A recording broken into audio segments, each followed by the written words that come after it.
Hello guys, mga kaibigan, mga tropa natin dyan. Yan. Kasi maraming nagme-message, may mga nagtatanong kung makakasahod ba sa Popo kung wala kang agency o hindi ka sumasali sa agency. Alam niyo guys, mga merong mga Popo Live app. Makakasahod naman kayo kahit wala kayong agency. Kahit hindi kayo kasali sa agency. Diyan sa Popo Live. Makakatawad pa rin po kayo. Kasi po, yung agency po, yan na yung parang nagtutulungan. Di ba? Nagtutulungan sila. Pero depende na rin po yan sa agency na mapupuntahan mo o mapapasukan mo. Kasi merong agency na nagkagalit-galit sila, hindi sila nagkakasundo-kasundo, di ba? Pero mas maganda mga kaibigan, mas maganda na wala kang agency. Yan. Mas maganda kasi para hindi maging hassle o may stress sa isa't isa. Di ba? Para walang gulo, para walang stress. Kasi kapag may agency kayo mga kaibigan, kapag may sinalihan kayo, ay minsan kasi magkakaroon ng kaguluhan, di ba? Magulo, hindi kayo nagkakaintindihan, hindi kayo nagkakaunawaan, di ba? Hindi naman lahat ng may agency sa Popo Live ay nagkakaintindihan po sila. Merong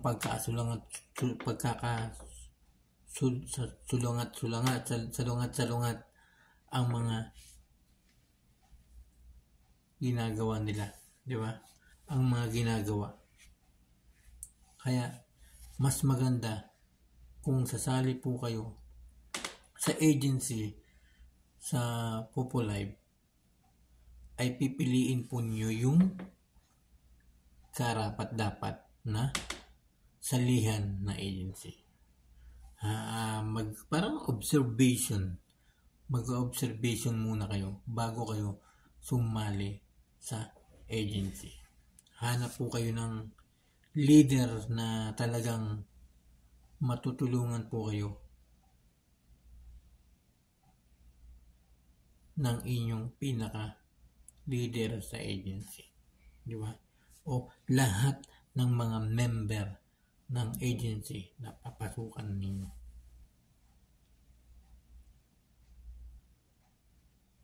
Pero itong aking sinasabi, hindi po ito paninira, di ba? Hindi po yung paninira.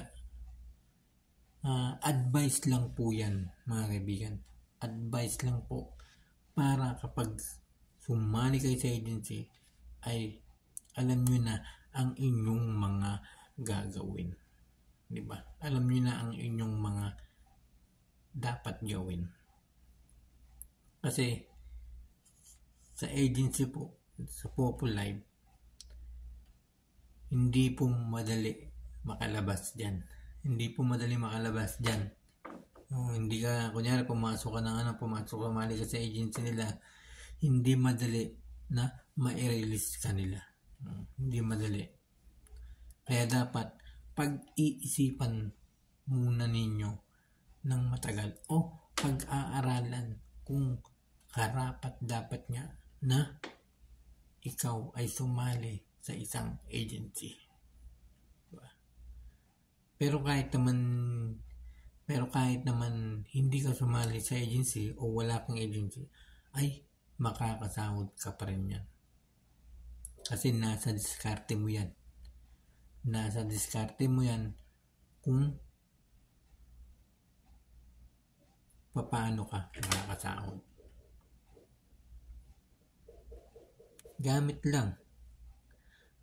lang ng isip, di ba?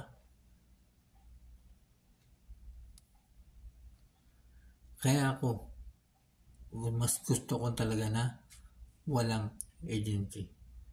Kasi kahit naman wala tayong agency, ay makakasahod tayo. Makakasahod pa rin. Kasi tayo mismo ang gumagawa ng sahod natin.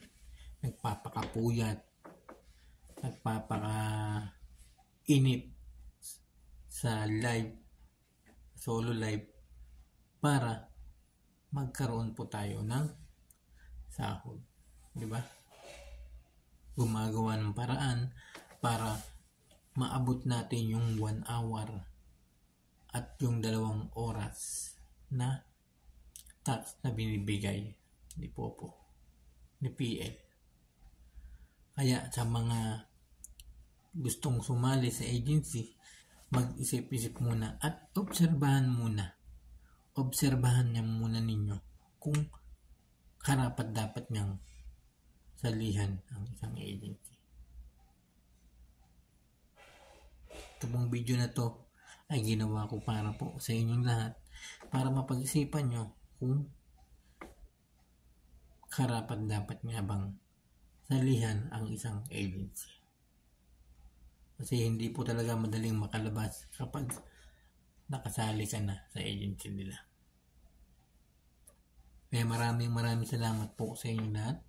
At siyempre muli, ako po ang inyong Kuya Michael. Yan. Sa mga gusto pong ma-invite ko o magkaroon o mag-register sa Popo Live, mag-message lang po kayo sa akin. At ika-guide ko po kayo kung paano makakapag-live sa PL. Maraming salamat po sa inyo lahat. And thank you so much everyone, sa lahat ng mga viewers.